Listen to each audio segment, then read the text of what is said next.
Olá pessoal, chegando aqui já para começar a compartilhar com vocês um pouco sobre como foi o ATD 2022.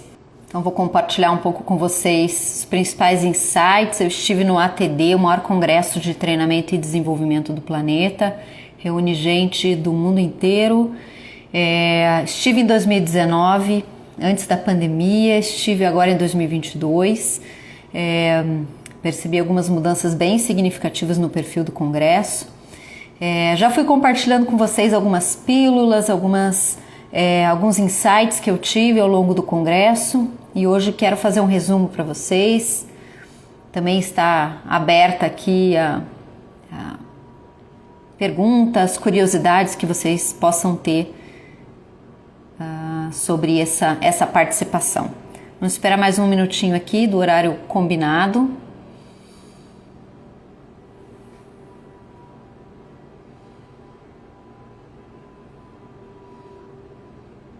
Já compartilhando um pouquinho do tamanho do congresso, em 2019, o ATD reuniu 23 mil pessoas em Washington.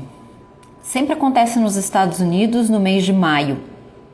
Então, foram 23 mil pessoas, praticamente não existia modalidade online. Você até podia receber alguns webinars online, mas a maior parte das salas não era gravada, isso em 2019. E esse ano foi completamente diferente, né? Claro, com todo o aprendizado dos últimos 2 anos, o ATD possibilitou que todas as aulas, todas as palestras que aconteceram, porque são várias palestras que acontecem simultaneamente, todas foram gravadas e o participante continua podendo assistir, né? Então, essa é uma grande diferença aí de 2019 para cá. Esperar mais um minutinho aí, o pessoal tá chegando.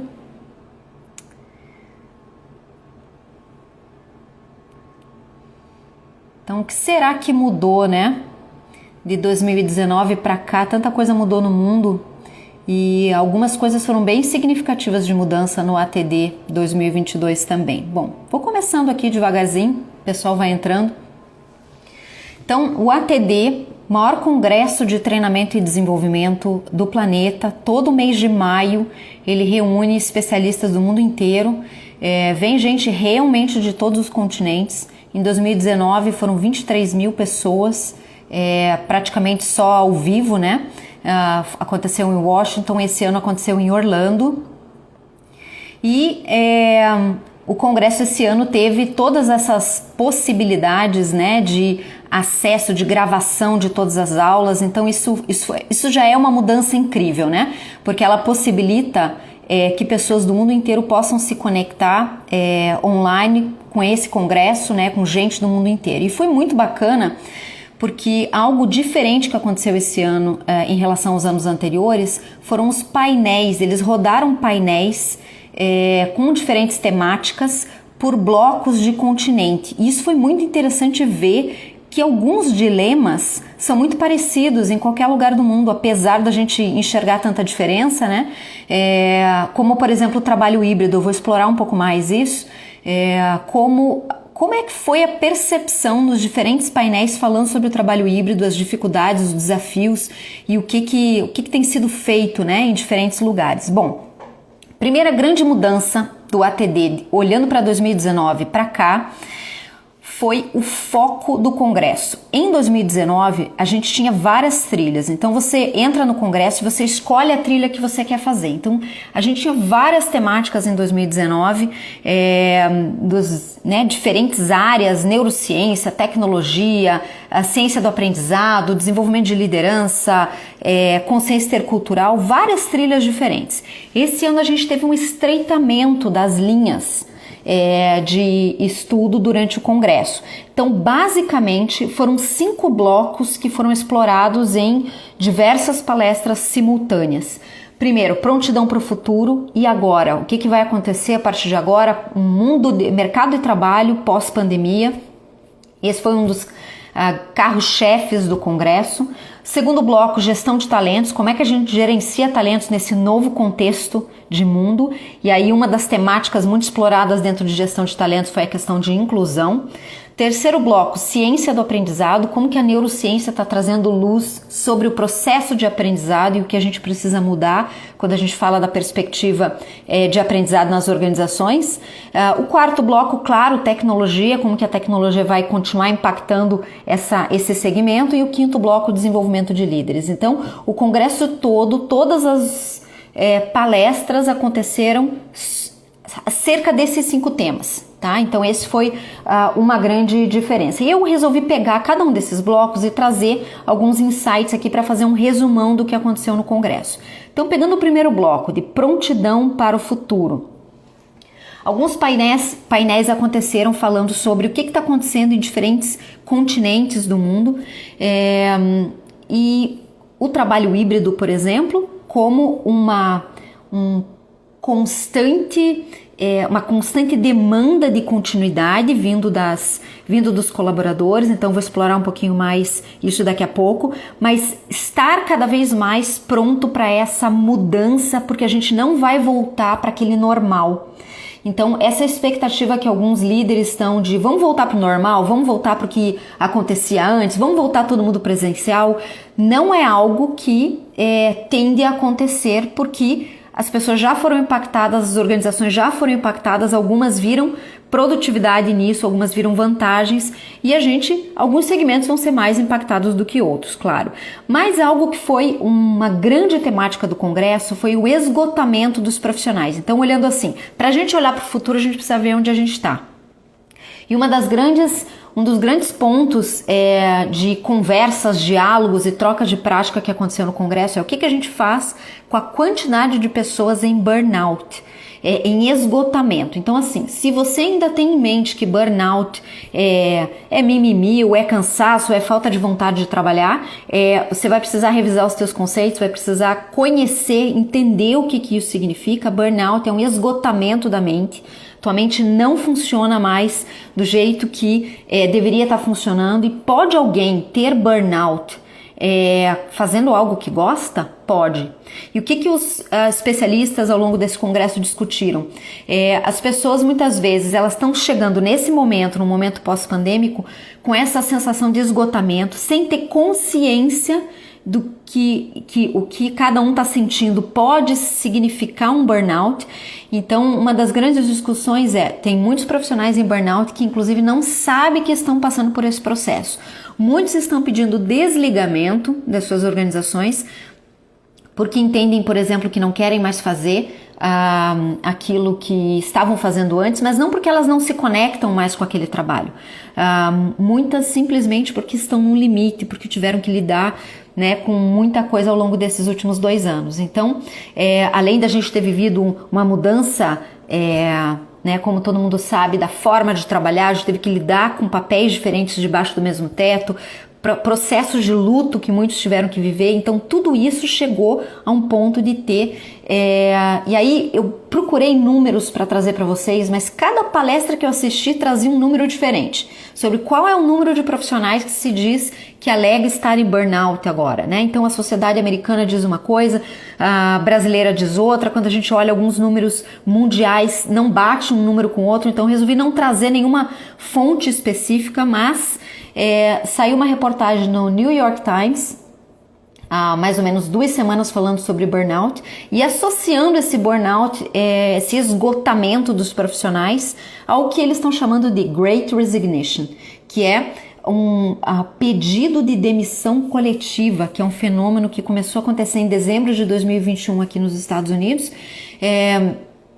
e que muitos profissionais estão pedindo desligamento, buscando fazer outras coisas da vida, buscando reposicionar a sua carreira e associado a esse esgotamento. Então esse foi uma grande temática, e alguns painéis que eu participei me chamou a atenção as soluções, A solução passa por qualificar que isso existe. Então, se você trabalha com RH, esse pode ser um bom ponto, trazer consciência para os líderes e para os colaboradores sobre o que significa, quais são os sintomas de um burnout, quando que a pessoa precisa pedir ajuda. Então a gente está falando de aumento de casos de crise de ansiedade, de insônia, dificuldade de lidar, de estar no presente, dificuldade de fazer algumas coisas acontecerem, coisas que antes fazia simplesmente, agora fica mais pesado, mais difícil. Então, fazer com que as pessoas tomem consciência do que significa isso, trazer consciência dos líderes e dar encaminhamento para quem está precisando de ajuda nesse momento. E algumas empresas trouxeram algumas práticas muito interessantes, fizeram grupos, por exemplo, a gente estudou alguns casos de empresas que fizeram grupos de trabalho para conversar sobre o que é e o que aconteceu nesses últimos 2 anos, como é que a gente chega aqui, como a gente quer ir para frente. Então, criaram fóruns de discussão dentro das organizações para qualificar aquilo que aconteceu até aqui, né? Olha, aconteceu muitas coisas significativas, né? Foi praticamente, a gente viveu aí, né, um momento, um nível de estresse muito alto. E agora, como é que a gente chega aqui e como a gente quer ir daqui para frente? Então, fazer esse movimento de processamento, e aí a organização muitas vezes pode ajudar nesse processo, né? Ajudar as pessoas a processarem, compreenderem, para poder olhar para frente e transformar aquilo que potencialmente pode ser um estresse pós-traumático, né? Transformar isso num crescimento pós-traumático. O que a gente aprende com tudo isso? Tivemos que migrar do presencial para o online de uma quinta-feira para uma segunda-feira, né? Foi assim para a maior parte das empresas, mas agora a gente pode fazer novos combinados sobre o trabalho híbrido. A gente pode fazer, né, ter uma estrutura diferente, combinados diferentes para fazer isso funcionar de uma forma diferente. O Victor está perguntando aqui sobre a carga horária. Várias empresas do mundo estão testando carga horária de segunda a quinta. Então, quando a gente olha nesse bloco de prontidão para o futuro, uma das temáticas que também foi muito discutida foi essa questão do e agora, né? O que vai ser a chave, aí muito conectado com a gestão de talentos, o que vai ser a chave do futuro para retenção, por exemplo? E a palavra flexibilidade é a que mais aparece. Então, Victor, sim, a diminuição da carga horária para 4 dias por semana, segunda a quinta, né? E a sexta-feira ser um dia off, ele tem sido uma tendência, principalmente Europa, Estados Unidos, isso tem acontecido, até porque tem uma legislação diferente do Brasil, né? Eu penso que talvez no Brasil isso precise de um tempo maior em termos de adaptação, tanto pela legislação quanto pelo ritmo de trabalho que a gente tem aí.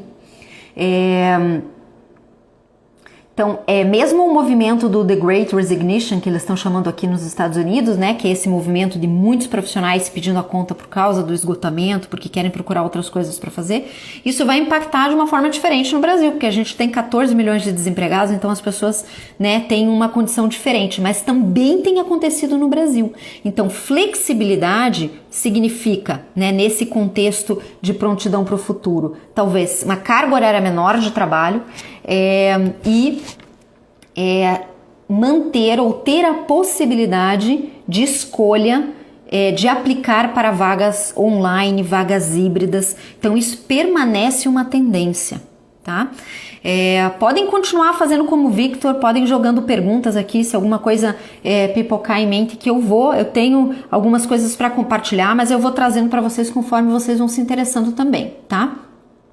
Então a flexibilidade, só para vocês terem uma ideia, hoje no LinkedIn, as vagas com possibilidade de trabalho híbrido e possibilidade de trabalho 100% online tem 4 vezes mais candidatura. Então, apesar de ter muito ruído, né, ainda nas redes sociais, até saiu o Elon Musk falando sobre, né, vamos parar com essa brincadeira e vamos voltar todo mundo para o presencial. Infelizmente isso representa o pensamento, a mentalidade de muitos líderes, muitos executivos, né, porque um nível de complexidade da liderança híbrida é muito maior realmente, né, mas tudo indica que isso é uma tendência que veio para ficar. Né? Tudo indica que realmente o trabalho híbrido não é uma coisa que vai desaparecer, que não é uma coisa que gradativamente vai voltar ao normal, né? Tudo indica que isso é uma tendência agora. Por quê? Porque isso tem uma vantagem para as organizações, né? Tem uma redução de custo implícita aí nesse trabalho online, mas também tem muitos profissionais que preferem. E aí, entrando já no bloco de gestão de talentos, isso significa que a gente vai ter cada vez mais possibilidades de trabalho à distância, você estando onde você quiser no mundo, Tem muitos desafios ainda na questão de legislação, de como que resolve, né, a questão de visto de trabalho, como é que funciona isso. A Europa tem uma flexibilidade maior nesse sentido, Estados Unidos ainda tem muita restrição, muita barreira, mas existe já discussão começando a acontecer. Por quê? Porque começa a faltar mão de obra, por exemplo, aqui nos Estados Unidos, né? Não tem mão de obra suficiente, nem para vagas operacionais, nem para vagas especialistas, então isso também como um fenômeno de todo esse movimento que a gente passou. Então, alguma solução vai precisar acontecer, isso vai significar que vai aumentar cada vez mais a procura de talentos de uma forma menos regionalizada e então mais globalizada. Então, talvez a gente comece a entrar numa era da globalização dos talentos, né? Então, se você fala inglês, por exemplo, você está na prateleira do mundo, você não está mais na prateleira da tua cidade ou na prateleira do teu estado, né? Então a gente vê, por exemplo, isso já acontecendo, esse movimento acontecendo nas cidades do interior, onde muitas pessoas que ficavam limitadas às empresas da região, estão podendo aplicar para o Brasil inteiro, por exemplo. Então, esse é um movimento que começa a aquecer e impacta diretamente o mercado brasileiro, né? Como que ele impacta diretamente o mercado brasileiro? Com a busca de talentos, então profissionais que são... No Brasil é muito comum você encontrar em grandes empresas profissionais com graduação, pós-graduação, bilíngues. Esses profissionais vão ser disputados globalmente. Então os RHs vão ter que estar preparados, porque aí o profissional vai chegar com uma carta de proposta de uma empresa em outro lugar do planeta, pagando 4 vezes mais, né? Pagando em dólar, pagando em euro. Então esse movimento já está começando, né? Já está acontecendo. Ainda com algumas barreiras, mas tende a se intensificar. Então, bloco prontidão para o futuro, os temas trabalhados, burnout, esgotamento, pedido de desligamento em massa aqui nos Estados Unidos, começando em dezembro de 2021, isso continua, escassez de mão de obra em algumas regiões, né? Outras regiões com mão de obra disponível, então em algum momento isso vai começar a impactar numa região e outra. Então, como trabalhar isso? Trazer consciência sobre o que está acontecendo, fazer a organização aprender sobre os processos que viveu nesses últimos tempos e como é que a gente se move daqui para frente, né? Sensibilizar as pessoas para o autocuidado.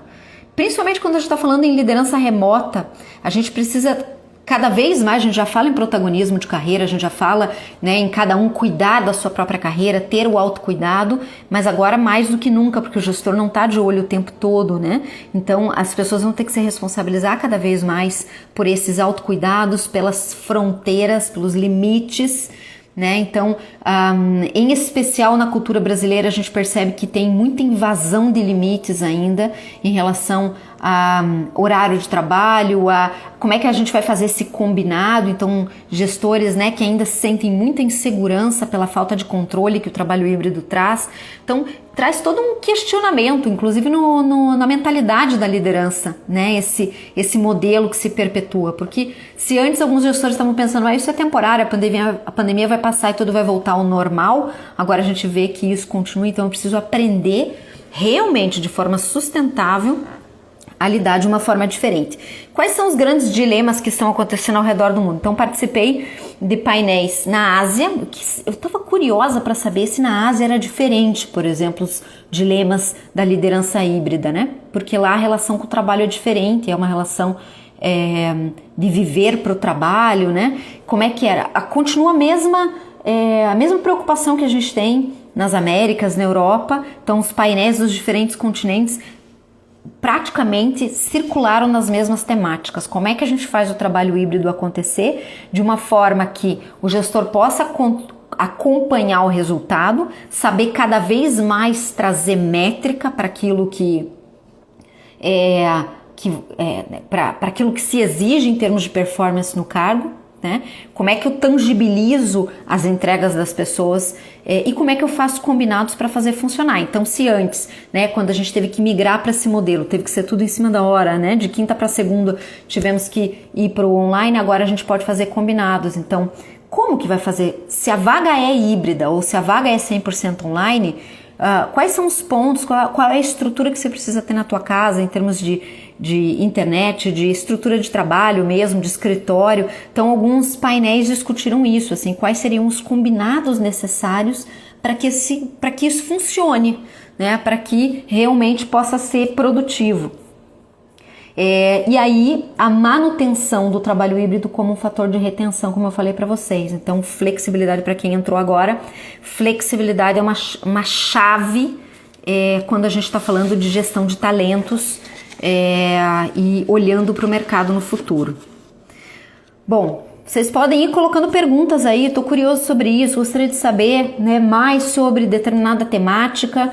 Pode ir jogando seu comentário aqui, que eu já vou trazendo para vocês. Que mais? Sobre gestão de talentos, então foi discutida a questão justamente dessa competitividade que eu mencionei para vocês, global. Então, a caça de profissionais ter quebrado algumas barreiras. Como que a gente diminui os vieses inconscientes? Então, vieses inconscientes foi algo que foi discutido já no Congresso de 2019. Vieses inconscientes são vieses que impactam a nossa tomada de decisão, tá? São mentalidades, crenças que impactam agora na tua tomada de decisão e que você não está consciente, tá? Então, a grande discussão desse ano, em 2019, a gente estava aprendendo sobre vieses inconscientes, era algo que estava aparecendo nesse mercado e foi falado de uma forma mais genérica. E nesse congresso foi falado especificamente sobre como a gente reduz vieses inconscientes na contratação para a gente poder aumentar a diversidade. Respondendo para você, Cris, sim, a live vai ficar salva, então vocês vão ter disponibilidade aqui posteriormente também para acessar. Bom, o que foi discutido nessa questão de vieses inconscientes na contratação? Como é que a gente faz para realmente diminuir o preconceito nas organizações e acompanhar essas métricas de inclusão? E aqui inclusão nas diferentes perspectivas que a gente está falando. Então, um dos exemplos que achei muito bacana, um dos cases que foi trabalhado foi numa orquestra. Então, era uma orquestra que, os diretores lá estavam dispostos a contratar mais profissionais mulheres, tá? Mas toda vez que ia para um processo de seleção, só se contratavam homens. Então, eles começaram a ficar intrigados com isso, porque apesar da diretriz ser, a gente precisa aumentar o percentual de mulheres na orquestra, a gente quer ter mais diversidade, isso não acontecia. Chegava no final dos processos de seleção, só homens eram contratados. Então, eles entenderam que existia um viés inconsciente em quem estava contratando, de que homens são melhores músicos. E aí eles começaram a fazer audição às cegas. Então, as pessoas que faziam o processo de seleção não sabiam quem era o candidato, então currículo sem nome, sem nenhuma indicação de gênero, e eles faziam toda a audição, escutavam lá, faziam todos os testes sem saber se era homem ou mulher, e eles começaram a perceber que tinha uma quantidade maior de aceitação das vagas, a maior contratação de mulheres. Tá? Então, esse foi um dos exemplos, e aí eu coloquei em um dos vídeos que eu postei lá no YouTube, eu coloquei a indicação de 3 sites que fazem essas audições às cegas, pensando no mundo organizacional, que tiram toda a característica de gênero dos currículos, que você tem como fazer uma entrevista, por exemplo, sem saber o gênero. Então, tem algumas coisas surgindo no mercado, até a tecnologia ajudando nesse sentido. E aí, uma outra discussão sobre inclusão que foi trazida como é que a gente faz para esses indicadores se manterem nas organizações? Porque muitas organizações perceberam que conseguiam contratar, mas essas organizações não conseguiam manter a equidade e a diversidade dentro da organização. Então, ter indicadores que mostrem o que está acontecendo depois no ciclo de vida dessas pessoas dentro da organização pode ser interessante. Então, alguns exemplos que eles trouxeram, começa a analisar o teu indicador de desligamentos. Você tem mais desligamentos de um determinado gênero, ou você tem mais desligamentos de uma determinada raça, por exemplo. Então, eles começaram a provocar a gente a pensar em indicadores que poderiam ajudar a enxergar o ciclo de vida dessas pessoas nas organizações, para a gente tentar mapear os vieses inconscientes, porque, obviamente, pelo que o próprio nome diz, né? Você não está consciente desse viés, dessa crença, mas ela impacta a tua tomada de decisão. Também foi discutido sobre vieses inconscientes na avaliação de performance, na avaliação de desempenho. Então, como é que a gente diminui os vieses inconscientes dos gestores no processo de acompanhamento do desempenho? Porque, de novo, vai impactar na tomada de decisão, no progresso de carreira. Então, a gente, nessa questão de talentos e diversidade, passa por tomada de consciência, passa por iniciativas específicas para a redução desses vieses, né? O que eu posso fazer na prática para provocar a organização a enxergar esses vieses, e a própria identificação de indicadores que mapeiem o ciclo de vida desses grupos dentro das organizações, para conseguir tentar ver se existe algo que está impactando na tomada de decisão. Bom, esse foi o bloco de gestão de talentos em linhas bem gerais, e aí eu avanço agora para ciência do aprendizado e tecnologia. O que eu vi de principal bloco, né, dentro da ciência do aprendizado e tecnologia? Para lá, antes de eu entrar nesse ponto, deixa eu responder a Samela aqui: como gerar competitividade saudável dentro do time. Isso não foi tratado especificamente no congresso, mas com certeza tem bastante estudo dentro da neurociência sobre competitividade saudável. Então, uma das áreas que estuda isso por exemplo, o David Rock, dentro da neurociência, quando ele fala dos mecanismos de ameaça e recompensa dentro das organizações, né? Então, organizações que são muito competitivas, onde o clima de ameaça, de escassez é muito alto, isso gera uma competitividade tóxica. Então, para eu ter uma competitividade saudável, eu preciso ter um ambiente pautado em recompensa, um ambiente pautado em reconhecimento das qualidades individuais, do ouro de cada um. Então, eu não preciso fazer com que as pessoas entrem em competição entre elas. Elas precisam, claro que competição é saudável dentro da organização, mas eu preciso competir com o meu concorrente lá fora, e não com o meu colega dentro da equipe ou da outra área. Então, esse é um tema que daria para explorar aí, até de repente numa outra live. Não foi temática do congresso, mas é uma temática bem importante e relevante, que está muito conectada com neurociência. Bom, o que mais?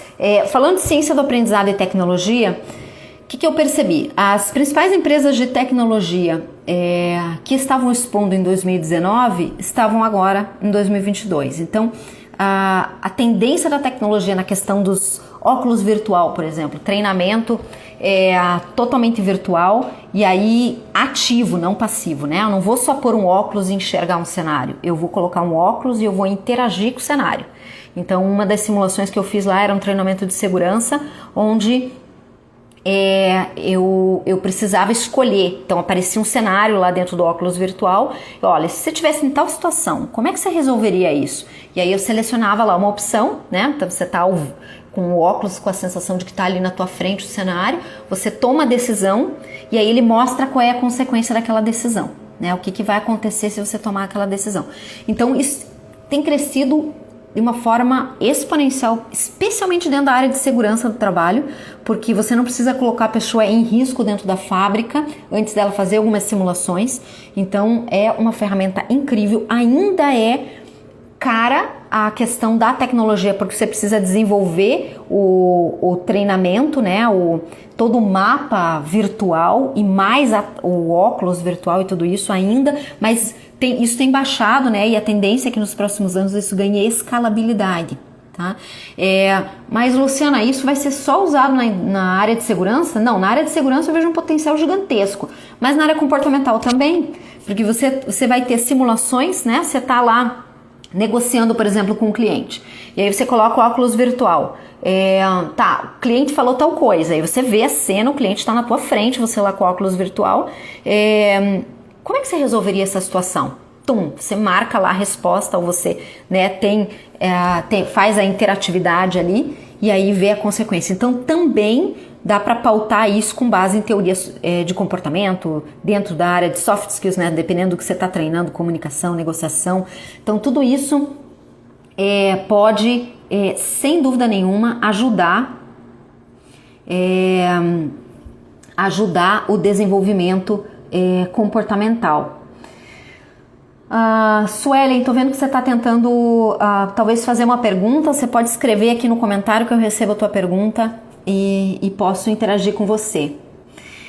Então, de tecnologia, óculos virtual, né, todo esse mapa virtual interativo, sem dúvida nenhuma é uma tendência. Eu acho que o que ainda não fez explodir isso dentro das diversas áreas de treinamento e desenvolvimento é a questão do custo, mas isso é uma coisa que provavelmente vai ganhar escalabilidade aí nos próximos anos. Outro ponto que eu percebi um avanço significativo, a gente tinha muitas plataformas em 2019 de ensino à distância, que cresceram, claro, de 2019 para cá, cresceram significativamente, mas agora a gente tem alguns sistemas que fazem todo o desenvolvimento de microlearnings. Então, por exemplo, assim, uma plataforma que me chamou a atenção você entra num cargo, por exemplo, você entra lá no cargo de assistente comercial. E aí, para o seu cargo, tem uma série de vídeos curtos e conhecimentos que você precisa aprender para aquele cargo. Então, você tem que ir fazendo, né? E, gente, microlearning. Aliás, essa é uma tendência também. O que é microlearning? Coisa curta, pílulas de 15 minutos no máximo, 10 a 15 minutos, com conteúdo compactado que você traz para a pessoa e ela vai assistindo e ela tem lá uma meta do que ela precisa fazer dentro da função dela. Mas ela vai progredindo, então tem como se fossem trilhas, imagine, né, como se fossem veias, assim, olha, se você quer trabalhar na área comercial em determinada área, você tem esses conhecimentos que você tem que adquirir, e aí você vai caminhando por essas trilhas em microaprendizados. Isso me chamou bastante atenção, né, e inclusive para transformar, um dos primeiros processos que está sendo impactados por esse tipo de trilha é o processo de onboarding. Então, em vez de eu colocar todo mundo numa sala de aula, no primeiro dia fazer integração institucional, como muitas organizações fazem, eu posso fazer esse momento, mas essa é uma tendência muito forte no mercado. Conteúdo presencial, ao vivo, é para estabelecer conexão, é para fazer troca entre as pessoas, é para, né, fazer as pessoas trocarem experiência e se conectarem. Toda a parte de conteúdo em formatos compactados em vídeos. Então isso segue sendo uma tendência. Então, o primeiro ponto que foi trabalhado num fórum bem específico era como é que a gente faz o onboarding ser ongoing. O que quer dizer isso?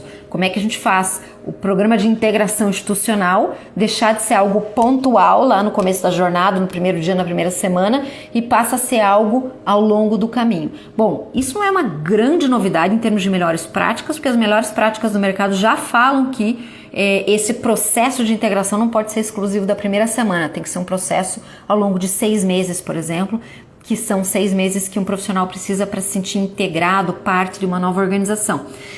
Mas esses sistemas, eles podem colocar um pano de fundo tecnológico para ajudar as pessoas nessa caminhada, nessa trilha.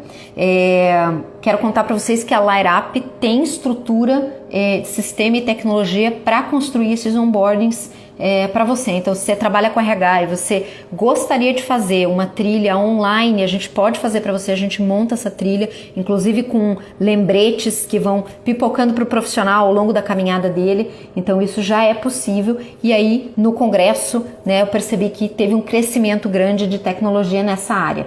E aí, entrando em microlearning. Microlearning é uma tendência na ciência do aprendizado, por quê? A gente fazia processos de desenvolvimento muito por evento, né? Até poucos anos atrás, você ia lá para o treinamento, ficava 8, 16 horas participando do treinamento e saía dali, às vezes não conseguia aplicar, ninguém mais fazia follow-up e aquilo ficava adormecido, né? Então, o que é uma tendência? Porque é assim que o nosso cérebro funciona. Estímulos mais curtos e mais frequentes. Então, trilhas um pouco mais longas, mais espaçadas e que mantenham, que vão enviando estímulos frequentes para quem está em processo de aprendizado. E aí, o que são estímulos frequentes? Estímulos curtos, é um vídeo de 3 minutos, um artigo que você pode ler em até 7 minutos, aí um microlearning de até 10, 15 minutos. Então, uma caminhada, uma jornada de aprendizado. Aí sim, entra na trilha ao vivo, né? Faz uma prática ao vivo, troca experiência com seus colegas, continua a jornada de aprendizado. É assim que a gente funciona. Todos os programas e trilhas de desenvolvimento da Light Up são todos nesse formato de jornada de aprendizado, e isso segue como uma tendência, porque isso faz com que o cérebro, que é o nosso hipotálamo, que é a região do cérebro da memória, ele precisa ser constantemente ativado, né, relembrado de algo que é importante para ele guardar aquela informação, senão ela vai sendo arquivada, né? Porque a gente tem muita informação no dia a dia. Então, o que é um microlearning? Conteúdo intencionalmente encurtado para permitir encaixar o aprendizado no dia a dia. Então eu tô no ônibus da empresa, eu tô voltando para casa, eu já vou assistindo e vou aprendendo constantemente. O grau de absorção é muito maior. E aí, claro, a interação com a prática, né? Então 70% do processo de aprendizado ainda é colocando em prática aquilo que você aprendeu. Que mais? Então, o processo de aprendizado o aprendizado precisa ser um processo e não um evento. Então, se a tua empresa tem ainda o desenvolvimento muito pautado em eventos pontuais, e aí você não tem nenhum acompanhamento entre um encontro e outro, isso tende a cair no esquecimento e as pessoas tendem a não conseguir aplicar, né? Então, laboratórios de prática, por exemplo, foi algo que cresceu muito nos últimos anos por causa disso. Quem trabalha com RH sabe quantas vezes você já ofereceu provavelmente treinamento de feedback e objetivos SMART dentro da tua empresa, e mesmo assim os gestores não sabem dar feedback nem construir um objetivo específico, mensurável, atingível, né? Então, não adianta só mandar para o treinamento, eu preciso fazer algo que mobilize as pessoas para colocar em ação e manter esse conteúdo ativo dentro das mentes. Bom, então, essa um pouquinho, uma pincelada aí da ciência do aprendizado e tecnologia. E aí o último bloco que eu queria trazer para vocês é a questão da liderança. Então, muda o papel da liderança. Então, veja só, durante esses 2 anos, muitas organizações me procuraram pedindo se eu tinha algum treinamento específico de treinamento de liderança remota. A gente desenvolveu um treinamento de liderança remota, tá lá na plataforma da Light Up Academy. Mas eu preciso dizer uma coisa para vocês. Se o líder não sabe fazer gestão de pessoas no presencial, de forma remota vai ser uma catástrofe. Porque os princípios de gestão de pessoas, eles permanecem os mesmos, né? Eles permanecem, você precisa ter ciência para fazer a gestão de pessoas e não fazer de uma forma amadora, né? Vou aprendendo enquanto eu caminho, que a maior parte dos gestores faz assim, né? Vai aprendendo e vai na tentativa e erro, sem estudar, sem fazer laboratório, sem fazer uma mentoria. E aí o que acontece? Causa um dano. Né? Causa um dano nos seus liderados, causa um estrago na vida das pessoas. Então é muito sério isso. Então a preparação da liderança é mais importante ainda nesse momento do que no passado, diante da complexidade da liderança remota, a liderança híbrida, né? Então, se o teu gestor precisa de treinamento de liderança remota, se pergunta se ele não precisa antes saber fazer gestão de pessoas. Se ele não está precisando de ferramentas mesmo para gestão de pessoas. E aí sim, tem características específicas da liderança remota? Claro que sim, né? Tem aspectos muito específicos da liderança remota que a gente precisa trabalhar, mas às vezes a gente vai ter que voltar para o básico. E aí, qual é a grande transformação no papel do líder? O líder vai precisar mais do que nunca conectar, pensando na liderança remota, na liderança híbrida, conectar ambientes. Então, além dele fazer a gestão de pessoas, além dele fazer tudo que ele já faz, ele vai precisar aprender a como é que eu conecto as pessoas que estão em ambientes diferentes, como é que eu faço elas interagirem e a intencionalidade tanto do líder quanto da equipe, porque isso não é uma responsabilidade só do líder, tem que ser uma responsabilidade da equipe também, ser intencional na conexão. Então, o líder ele passa a ter um papel mais forte de connectors, né, de conectores, conectar pessoas, conectar ambientes de trabalho, fazer com que as pessoas consigam trabalhar no mesmo objetivo. Na liderança remota, as pessoas têm mais sensação de desconexão com os colegas, com os objetivos da empresa, com a marca. Então, é um desafio aí para o líder nesse sentido. Eu publiquei 2 artigos no site da LireUp Desenvolvimento, um sobre mindset da liderança, o que precisa mudar da liderança, da forma como a gente fazia antes para agora. E tem um segundo artigo que fala sobre boas práticas na liderança remota, que você também pode acompanhar no site da LireUp Desenvolvimento, em conteúdo. Você tem artigos para liderança e lá você encontra esses artigos sobre liderança remota. Então, gestores precisam conectar ambientes e pessoas e times. E aí, sabe aquele negócio que a gente falava de inteligência emocional, que o líder precisa ter inteligência emocional? Por que a inteligência emocional voltou a ficar tão forte no mundo? Porque a gente já fala disso há muitos anos, desde a década de 70 que a gente fala aqui, a gente precisa desenvolver, que o profissional do futuro tem que ter liderança, inteligência emocional, mas agora você não consegue fazer liderança se você não tiver competência socioemocional. Tem dezenas de líderes que eu trabalho que travam na liderança remota porque eles só conseguem fazer a gestão do formato antigo, que é cobrando, fazendo follow-up de projetos. E a verdade é que se você não equilibra tarefas com relacionamento, né, se você só liga para cobrar, se você só liga para verificar se o projeto foi feito, você não criar relacionamento com os membros do teu time, você vai ter um problema. Chega uma hora que a pessoa está em desconexão com você, né? Então, e aí você perde o colaborador. Então, tão importante quanto você saber fazer um acompanhamento de metas, estabelecer metas SMART, é construir relacionamento para que isso caminhe junto. Tá? E isso fica mais importante do que nunca. Essa intencionalidade de conectar, de engajar, precisa vir do líder para a equipe, da equipe, né, para os outros membros e para o líder também. E aí foi muito forte no Congresso 2019 falar de empatia, de liderança compassiva. Apareceu em menor intensidade nesse congresso. Mas mesmo assim apareceu, né? Então, o que é uma liderança compassiva? Compassivo não é complacente, né? Complacente é quando eu sou permissivo, eu passo a mão na cabeça das pessoas, eu não corrijo quando tem que corrigir, não. Compassivo é que tem compaixão. O que significa isso? Eu tenho empatia, quer dizer, eu me conecto com a tua situação, eu compreendo o teu contexto e eu me movo para uma ação, eu faço algo com aquilo.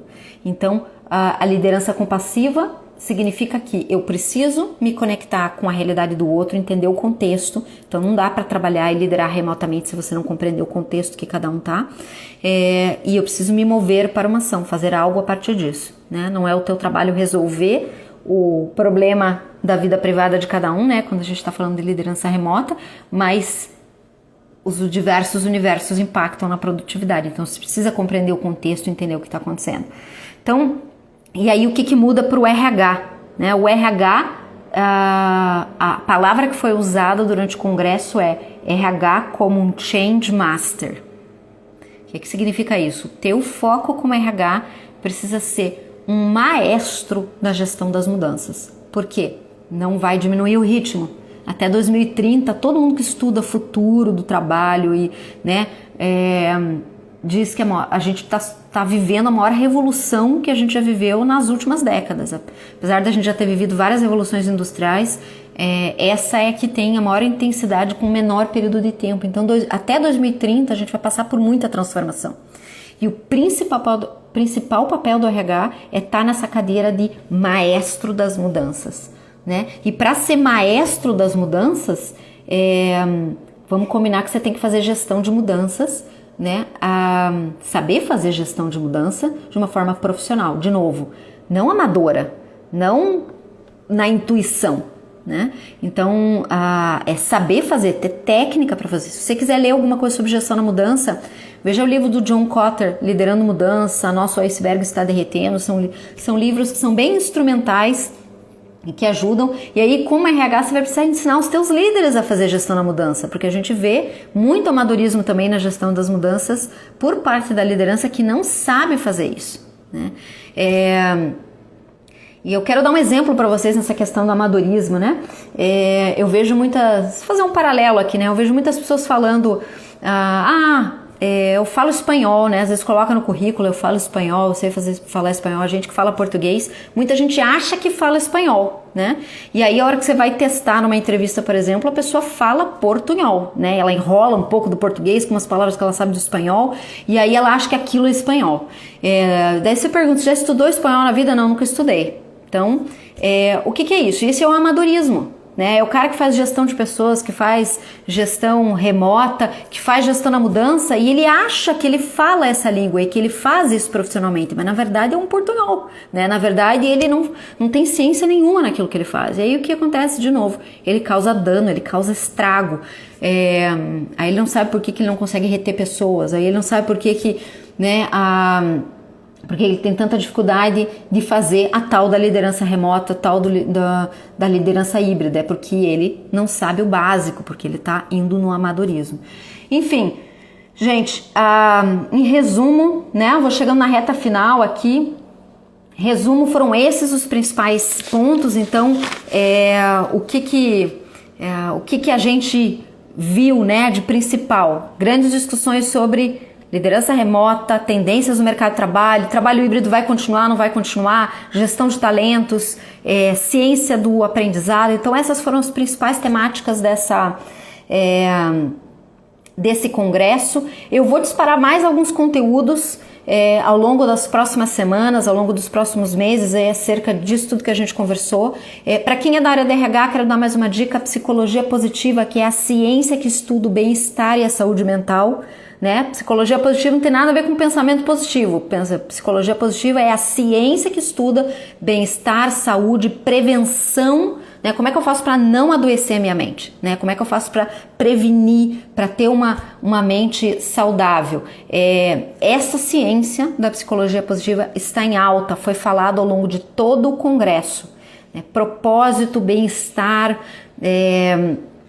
saúde mental, autocuidado na saúde mental, todos esses temas são tratados na psicologia positiva. Então, se você quer investir numa área, investe nessa área que você vai desenvolver ferramentas para ajudar, né, para quem é do RH aqui, né, para ajudar a tua organização a ter mais consciência sobre isso. Então essa é sem dúvida nenhuma algo que vai continuar crescendo, uma ciência que continua crescendo e que vai ajudar as organizações a se manterem mais saudáveis na gestão dos seus times aí para os próximos anos. Tenho mais uns minutinhos aqui. Se alguém quiser perguntar alguma coisa, joga aí no chat, coloca um comentário que eu posso perguntar. Acabei de me lembrar que eles falaram muito de propósito, a gente tem ouvido falar muito em propósito já há alguns anos, né? A importância do propósito nas organizações, a psicologia positiva fala de propósito também. Por que isso se torna muito importante agora? Porque quando eu tenho uma paixão e eu coloco ela a serviço do mundo, isso é o que a gente chama de propósito, né? Isso protege a minha mente. Então existe bastante estudo sobre isso, né? E aí o papel do gestor qual é, né? Como é que eu conecto o propósito dos indivíduos com o propósito da organização? Porque esse é o desafio, né? Como é que eu cruzo aquilo que é importante para a organização com aquilo que é importante para os indivíduos? E se a gente fala tanto de protagonismo de carreira para as pessoas, cada vez mais elas vão querer escolher o que elas querem para a vida, né? E aí, não por acaso, agora o mercado, né, de candidaturas, para quem perdeu o comecinho da live, eu falei que um estudo do LinkedIn mostra que as vagas que são remotas ou híbridas têm 4 vezes mais candidatura do que as outras vagas. Então, a gente como líder vai precisar cada vez mais saber conectar os objetivos das organizações com os objetivos dos indivíduos. Bom, se tiver algum tema que você gostaria que a gente explorasse um pouco mais, que eu fizesse mais uma live, coloca aqui no comentário. Se você não assistiu as pílulas do ATD, eu vou mais profundamente em cada um desses temas. Segue lá no canal do YouTube, Light Up Desenvolvimento. Fiz 11 vídeos aprofundando um pouco mais esses conteúdos. E deixa aqui o teu comentário se você quiser algo específico. Se você quiser alguma live sobre algum tema desse, eu posso aprofundar mais. tá bom? Muito obrigada por terem participado. Se você gostou da live, convida algum colega para assistir, a live vai ser gravada. Está sendo gravada, né? Eu vou deixar salvo aqui no Instagram. Então, convida seus colegas para assistirem e seguirem os nossos canais. Tá bom? Muito obrigada, gente. Até a próxima.